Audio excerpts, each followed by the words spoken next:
Hello बच्चों, चलिए प्रश्न को समझते हैं। रेडियो एक्टिव तत्व की अर्धायु से क्या तात्पर्य है? तत्व के अविघटित परमाणुओं की संख्या एवं समय के बीच ग्राफ बनाइए तथा इसमें अर्धायु को इंगित कीजिए। मुख्य अवधारणा में हम देख सकते हैं कि रदरफोर्ड और सोडी ने बताया कि रेडियो एक्टिव पदार्थ के विघटन की दर -dN/dt समानुपाती होती है उस समय उपस्थित अणुओं की संख्या या परमाणुओं की संख्या n के, और इसे हम लिख सकते हैं dN/dt बराबर लैम्डा n, जहाँ लैम्डा क्षय नियतांक है तथा इसे हम एक और रूप में लिख सकते हैं n बराबर n0 e की घात माइनस लैम्डा t, जहाँ n0 हो जाता है प्रारंभ में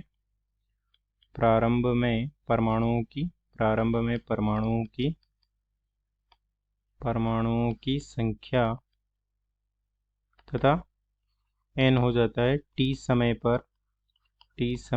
परमाणुओं की संख्या। जो यहाँ पर हम देख सकते हैं कि इसे n तथा परमाणुओं की संख्या तथा समय के रूप में इस प्रकार से प्रदर्शित किया जा सकता है, क्योंकि यह एक एक्सपोनेंशियली डिके वाला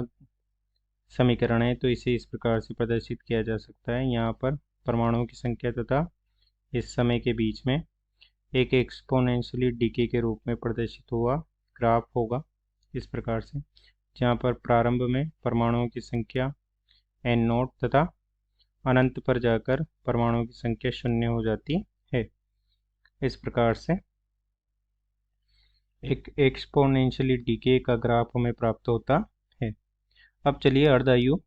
काल के बारे में हमसे पूछा है कि अर्धायु काल क्या होता है। तो वह समय जब प्रारंभ के परमाणुओं की संख्या आधी रह जाती है तो वह समय अर्धायु कहलाता है, अर्थात n बराबर n0/2 रह जाता है, तो वह समय t हाफ कहलाता है, अर्थात अर्धायु कहलाता है। तो इसमें मान रख देंगे हम, तो ये हो जाएगा n0/2 बराबर हो जाएगा n0 e की घात माइनस लैम्डा t हाफ, और n0 से n0 कट जाएगा और दोनों तरफ हम लॉग ले लेंगे, तो ये हो जाएगा log base e 1/2 minus e log लगाते e की घात 12 आ जाएगी, और ये हो जाएगा माइनस लैम्डा t हाफ, और यहाँ से ये हो जाएगा minus log base e 2 minus lambda t half, और ये हो जाएगा माइनस से माइनस कट जाएगा, और ये हो जाएगा t हाफ बराबर लॉग बेस e 2/λ, और इसे लॉग बेस e 2 का मान होता है 0.693/λ, जो कि अर्धायु काल तथा क्षय नियतांक के बीच का संबंध है। और हमसे पूछा गया है कि अर्धायु काल को ग्राफ के रूप में समझाना है। इस प्रकार से हमने एक्सपोनेंशियली डिके का ग्राफ बनाया था पहले, उसी को हम इस प्रकार से बनाते हैं कि इधर परमाणुओं की संख्या n तथा इधर समय t, और जब प्रारंभ में परमाणुओं की संख्या n0 होती है तो इस प्रकार से विघटित होता है। तो यहाँ पर पहले परमाणुओं की संख्या n0 और वह समय जब